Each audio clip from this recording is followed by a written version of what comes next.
Yes, asubuhi njema tena kwenu nyote wandugu wapendwa watazamaji na wasikilizaji wa Kwetu TV.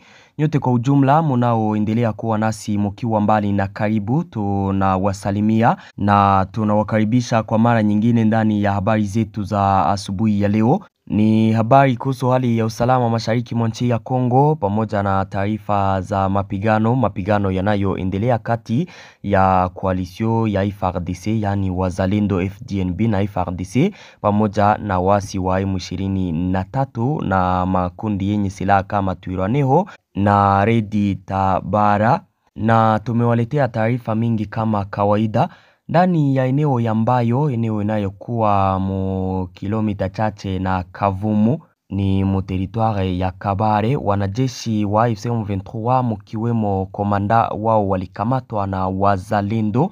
Tutawaambia mengi kuhusu kukamatwa kwao. Na ndani ya territoire ya Fizi kumekucha na mapigano makali kati ya wazalendo pamoja na wasi wa Twirwaneho wanaoungana pamoja na Redi Tabara. Huko ni moto kabisa, na tumewaletea taarifa mbalimbali tena tofauti zinazosemekana kwa sasa ndani ya nchi ya Kongo. Kama kawaida unayoifuata ni Kwetu TV channel kabisa, ambayo ya kuletea taarifa za kweli tena za kuaminika. Tunawaomba kusubscribe, mujiabone, musambaze habari hizi kwa walio wengi, comment na mulike. Mujiunge na shene yetu ya WhatsApp kama kawaida, mtakuwa napata taarifa zetu zote kwa wakati, na video image za vita zinapitaka hapo kushene. Ndio maana kujiunga kabisa ni vizuri kwako kuwe napata habari zote zenye uhakika. Ni kwenye linki ambayo utapata hapo mu commentaire au tuandikie kwenye namba hiyo, tutakuunga kabisa na sheni yetu ya WhatsApp. Habari zetu za asubuhi ya leo tuzianzie ndani ya eneo ambayo inapatikana mu territoire ya Kabare karibu na Parc National de Kahuzi-Biega, quelques kilomètres na eneo ya Kavumu. Hapo kulikamatwa wanajeshi wa AFC M23 13 wakiwa pamoja na komanda wao, na generale huyu Simba za Milimani alitokaka Chivanga na kikosi chake wakaingia kufro kabisa, mnakumbuka, na yeye ndiye ambaye alisemaka kwamba atarekipere Kavumu na maeneo ya Bukavu. Huko kote kabisa alisema ya kwamba atawafukuza wasi wa M23. Mkazi anayoifanya sasa ya kupigana na hawa wasi wa M23 maeneo ya Parc National de Kahuzi-Biega, hapo mbayo aliwakamata mateka wanajeshi wa AFC M23 13 na yule komanda wao. Walikamatwa wakati walikuwa mu operasyon ya kuwatake wazalendo, baada ya AFC M23 kupata taarifa ya kwamba wazalendo wako maeneo hayo, wako najiandaa kuwatake na kuirekipere Kavumu. Nao walianza kuzifanya operasyon zao za kuwashambulia wazalendo ndani ya maeneo hayo yanayokuwa mu Parc National de Kahuzi-Biega na eneo zote zinazokuwa mu mikono ya wazalendo karibu na Kavumu. Upande ambayo sasa ndipo usiku huu kabisa wakaamkia asubuhi ya leo waliatake wazalendo, na wakati walifika mbayo wakashambuliana kwa muda mchache, na ndipo hawa wanajeshi wa AFC M23 walijikuta kabisa wamezingirwa na wazalendo. Ndipo walishindwa kabisa kujiondoa hapo, wakakamatwa na wazalendo. Asubuhi ya leo wanapelekwa Bunyakiri mu mikono ya FARDC. Huyu generale Simba za Milimani anasema ya kwamba kazi inaendelea.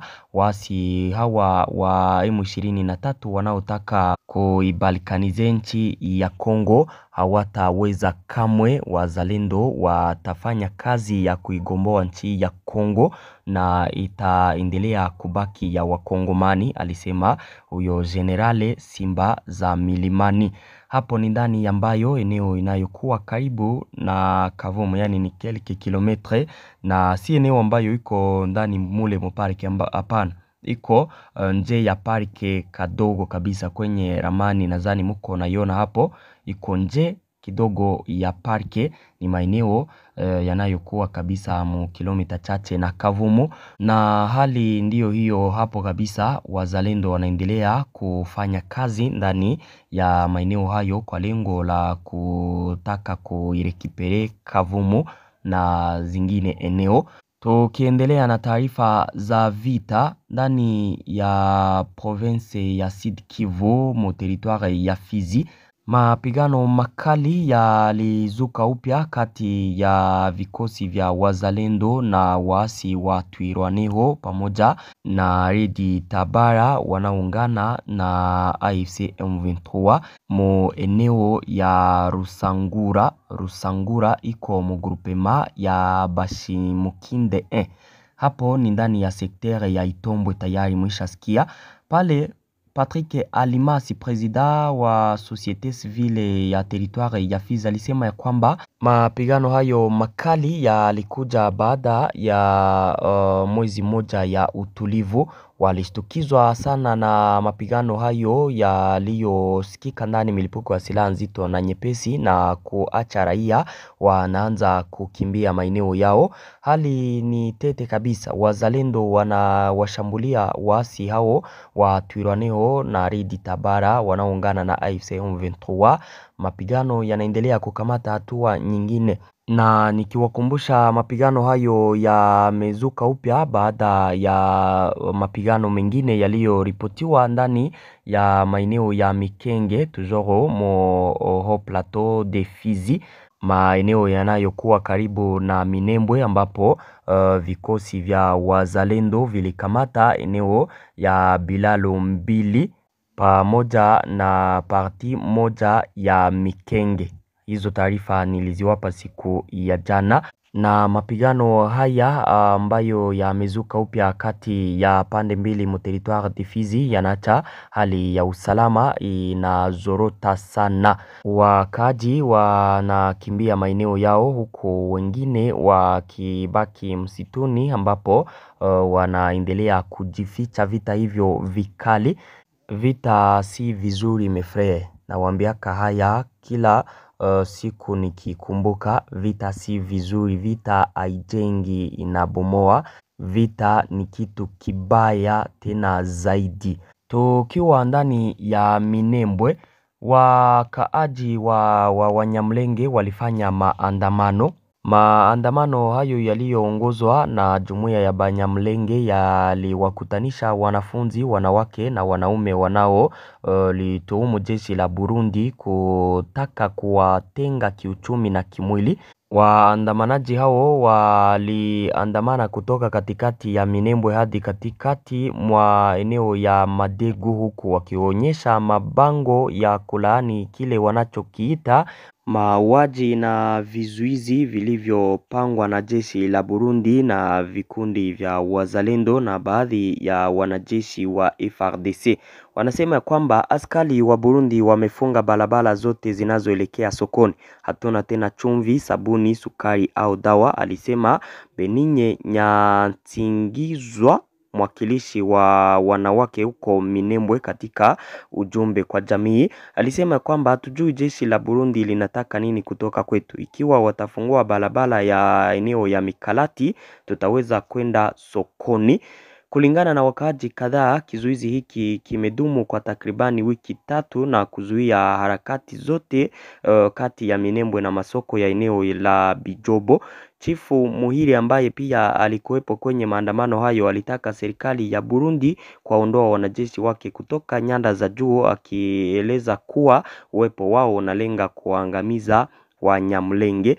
Wakaaji hao wanawatuhumu askari wa Burundi kwa kufanya operation ya pamoja na wazalendo na baadhi ya wanajeshi wa FARDC dhidi ya Twirwaneho, wale wanajeshi kutoka ndani ya community ya Wanyamlenge.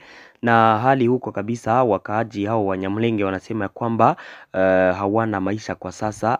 Wale wanajeshi wa Burundi waishaka funga njia inayoelekea ndani ya soko ya Bijombo. Huko ndio kwenyewe walikuwa wakipata vitu vyote.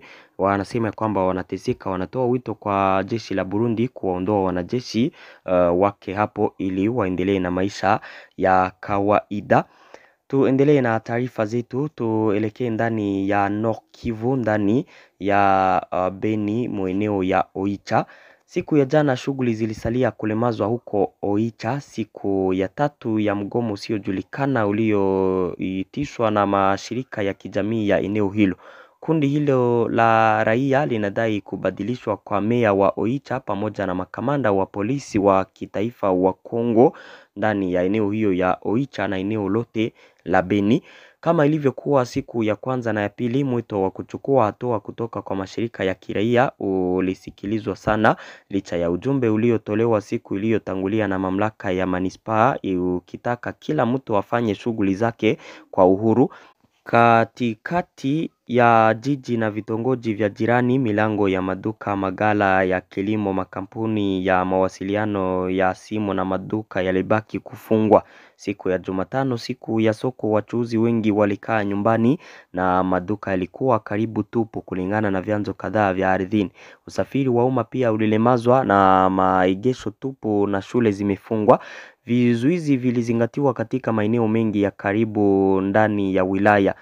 Waandamanaji wasiojulikana waliweka mawe, mbao na vitu vingine kwenye barabara kuu. Wengine hata walichoma moto barabarani katika mtaa wa Pakanza. Polisi waliotumwa katika wilaya hiyo tangu Jumapili iliyopita walijaribu kusafisha baadhi ya barabara za vizuizi vilivyowekwa na waandamanaji. Ikiwa iko takribani kilomita 30 kaskazini mwa mji wa Beni, Oicha imekuwa ikikabiliwa na uvamizi wa ADF mara kwa mara kwa miezi kadhaa na kusababisha mauaji mengi na kuhama kwa raia.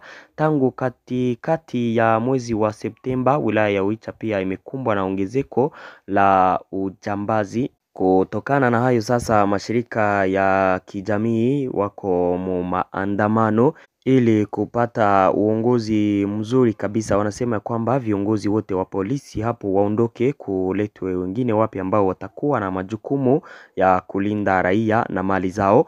Asante, hizo ndizo taarifa za asubuhi ya leo. Naomba kuendelea kujiabone. Merci.